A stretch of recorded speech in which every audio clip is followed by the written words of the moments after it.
What's up, everybody? Welcome back to the Boiler Up with Rachel Davis podcast. Today we got a special guest. Today we have family on the line. We have a very, very, very special guest to me, someone that I watched in high school, watched score a lot of points, watched lead his team to a state championship, watched almost not go to Purdue, but ultimately he ended up going to Purdue, and I love him for it, and I appreciate this man. Eric Hunter, everybody, welcome. What's up, Yes, E? sir. Appreciate you for having me, boss. Always Hey, love, E. you know it. I want to jump in because I know when I was there, fans always get to see you on the court. They don't really get to see you as a human sometimes. But Yeah. Eric, kind of just talk about you. Where you from? Kind of when did you start playing ball? How'd you come up? I mean, most people know I'm from Indianapolis. Pretty much right in the city on northwest side in Pike. I really didn't hoop my whole life. I pretty much I got to like 7th grade and I had to decide between soccer and basketball. And at the time, I really wanted to play soccer more. But I was just getting better at basketball faster. And so, you know how that is. The better you get, that's what you're going with. So All right. that was pretty much it for me as far as, choosing basketball. And I had, a lot more friends in basketball. So that was a pretty easy choice for me. And yeah, that's what I got for that one. No doubt. So you started taking it seriously more in middle school. You got into high school. You started scoring some points. When did you realize that you was becoming one of those top guys in the city? Or did you ever realize it? I mean, I didn't realize it late until like probably late in my sophomore year is when I started, just kind of doing stuff for my school that had never been done before. It was getting recognition, um, kind of setting a couple records points wise and in certain tournaments and stuff like that. And so, I mean, that's really when I realized I was kind of trying to separate myself from, a lot of other players in the city. No doubt. And then Purdue Coach Payne came into the mix. What Yeah. what separated Payne from other coaches in the Big Ten that was recruiting you, and why did you choose Purdue at that time? That's a good question. But it's a really easy answer. I just felt like he was the most honest one. I feel like I could trust him. Everything he said is still the same to this day. He's saying the same thing to everybody else. Still saying the same stuff to me. And it's my 3rd year here. And so, yeah, that was the biggest thing. It's not like brutally honest, but, it's honest to where you understand and it makes sense for me. No doubt. So you coming to Purdue, you come into a real good situation. Y'all take off. Y'all have a run. What's that like as a freshman? Because I come into Purdue, and Yeah. I played in the CBI. I don't even know if you know what that is. You heard of that? It's another tournament though. It ain't NCAA I tournament. played in the CBI and we lost in Mackey to end the season in the CBI. So you came in your first year, y'all win the Big Ten, you go to the Elite Eight. What's that experience like as a freshman? Man, it was fun. Like we talk about it all the time. Some of the dudes that's still here, like Aaron and Sasha that was on that team. We talk about it all the time, and like that's the good feeling to have.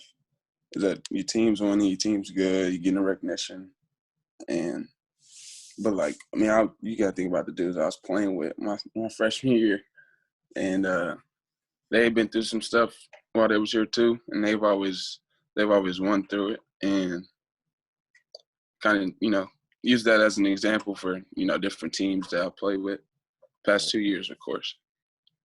No doubt, because I mean, when you come in, you get to watch those guys, you get to see that, and then now as a junior, when you guys may have some first half struggles this year, but you Yep. guys have been there. You've been in those tough games. You've been in this Elite Eight. You know how important those first 4 or 5 minutes are of that second half, which Yeah, is why I think it's been real big for y'all because y'all may be young, but like you just said, you, Sasha, Aaron, I think Trey was there. Y'all been there. You know what I mean? Y'all done it. yeah. So, no, that's big. But E, you now moving into kind of like this year. This is the most difficult year I would say I've seen in college basketball. What's it like actually being in COVID? I mean, this summertime you wasn't able to get all your work in.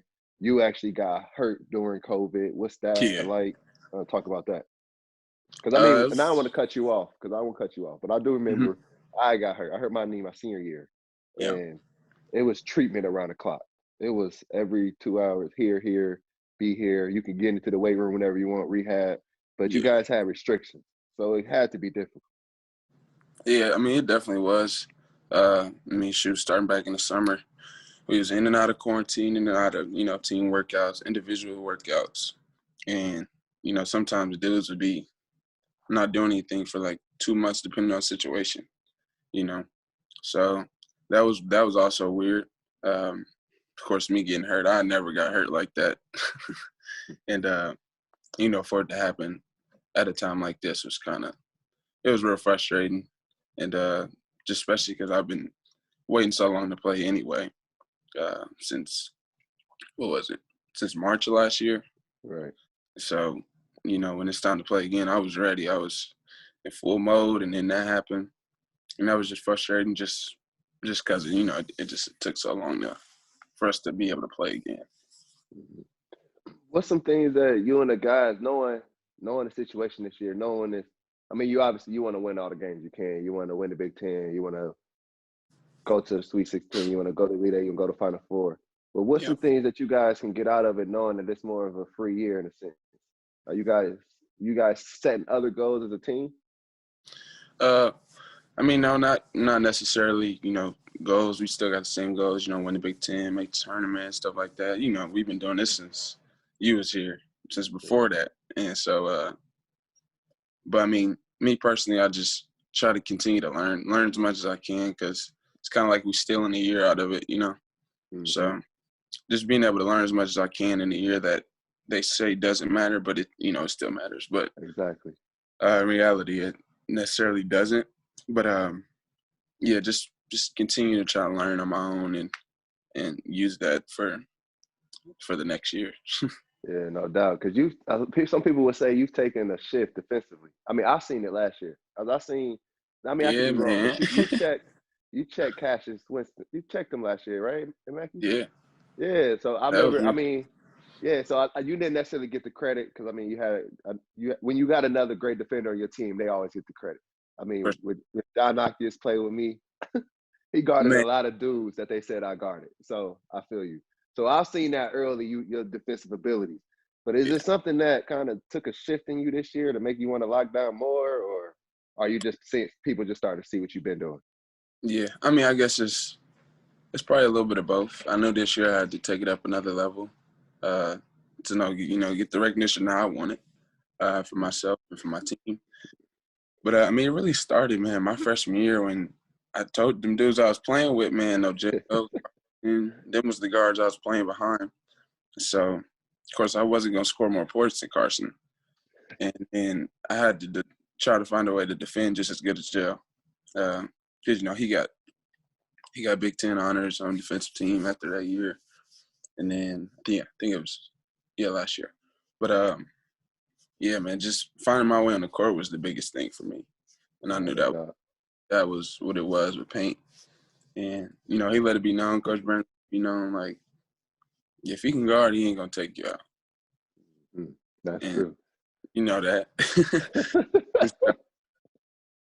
Like ever since that, I mean, I think I averaged the most minutes on the team now, or something like that. I think last year I did too. But I mean, I always just want to be on the court. I always want to play. Right. So biggest thing for me, um, with the defensive side of that. Yeah, because I see you, and this is me talking, obviously, and I come up with my own theories. I mean, Coach Brantley may say I say some crazy stuff. I don't care. But look, You know, I see you as a unique point guard on the paint in the sense of when Paint had Lou Jack was quick as a you. He was athletic as you.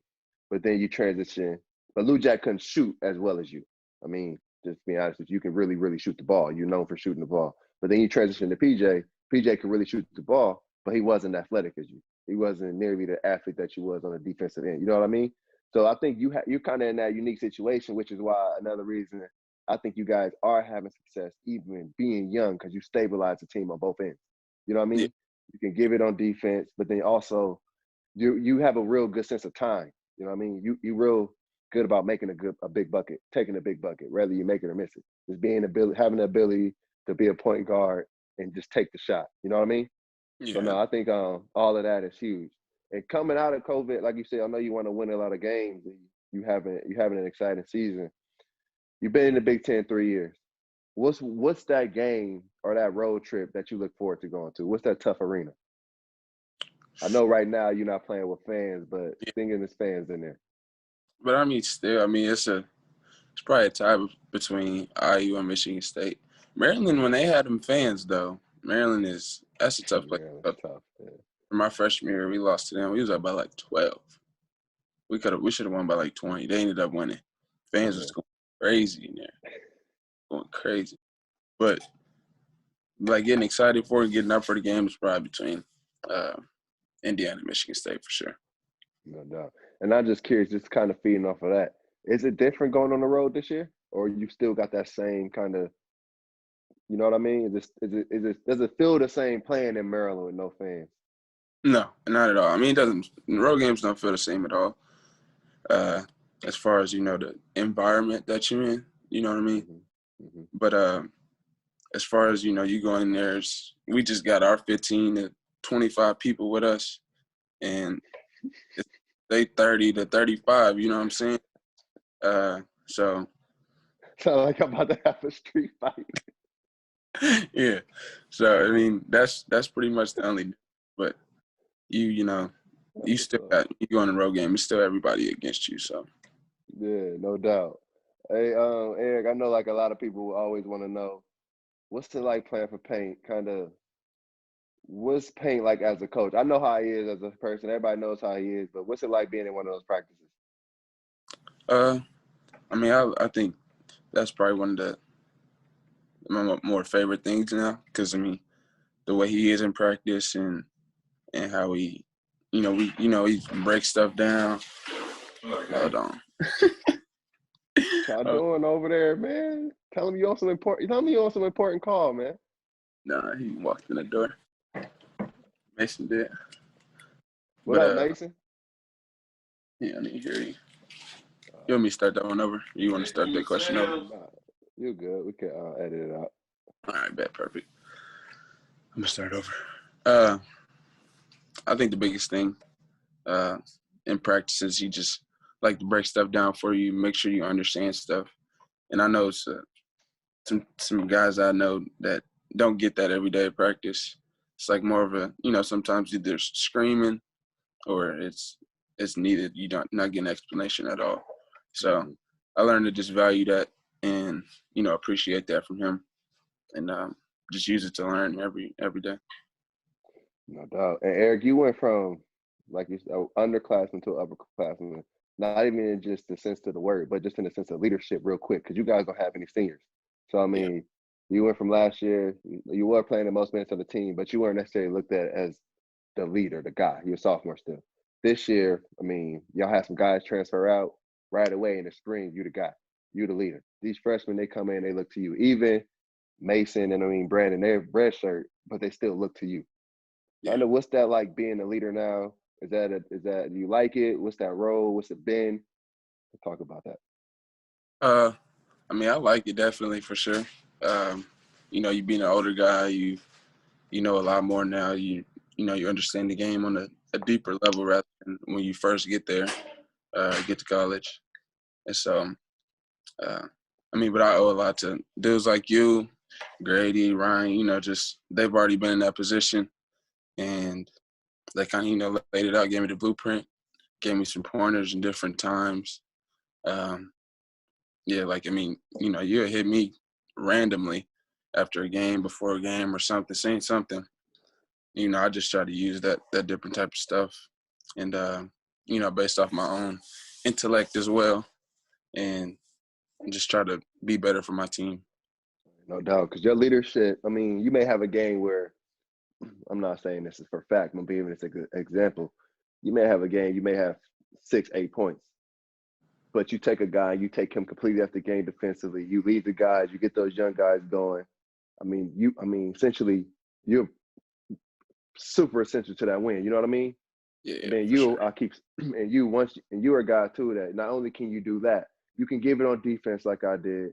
You can be a leader, maybe like I was, but your ability to go on the other end and affect the game that way is going to be huge for this team moving forward. So definitely, when you're aggressive, the team benefits, and I don't mean aggressive as in shooting the ball over and over. I mean when you out there hype, jumping, dancing, Yeah, got getting some zip guys to me. going. Yeah, Yeah, you know it. yeah, yeah, That's what we love to see. That's what I love to see. But no, yeah, Eric, I'm excited about all what you've been doing. I'm very happy for you and proud of you. I got a couple questions from Twitter for you. yeah. What's kind of like your game day routine for you? Game day routine. What time we playing? Let me know what time we playing. All right, I like that's a good answer back. At 7. That's a 7 o'clock tip, ESPN. You got Michigan State and Mackey. And we got fans. Sure. We definitely getting shots at myself for about 45 minutes before the team go out there and do our thing. And then we got film, you know how that go, film for 15, 20 minutes before that, and then we got team shoot around. And then I'm getting something good to eat after that. Gotta have good eats before the game. And then probably come in and shoot a little bit more before we do another shoot around. And then it's go time. Uh-huh. And what's on a win? You got a good home win. Where you go? What you want to eat after? I know we got meals that come to locker room, but if Yeah, you could choose on campus, what would you eat? if I could choose, I don't know, man. Lately, I've been a fan of AJ's. They chicken tenders Mm, go crazy. They got good burgers, all that. AJ's is fire, It and they is, open late. man. AJ's is Late fire. as you Shout out to want it. AJ's. Late as you want it. We get back from a trip at like 1. You can still slide over there easily. Easily. That's what's up, Eric. Nah, Eric, you come from good family. You come from a good mom, a good dad, very beautiful people, beautiful family. Eric, like I said, I can say it over and over again. Kind of from where I came to the restaurant, you was doing your senior project in high school to where you are now. I'm mad happy for your growth. I'm very excited for what you're doing with this team. I mean, I love when you go out there and you score buckets and you get buckets and you be aggressive and you lock people down. But what you're becoming into kind of as a young man at Purdue right now, you may not know it, but the legacy you're gonna leave as you keep doing what you're doing, it's gonna be beautiful, man. I'm telling you. So Sure. from here, from us to you, man, I know you gotta get to class or something. Make Yeah. sure, make sure, make sure everybody out there subscribe, like, leave a comment on Yes, the sir. Field Do of that. 68 podcast network. Boil up with Rayfield Davis, Eric Hunter Jr. checking in. My favorite college basketball player. Make sure you Love. guys check out the game this week. Boiler up.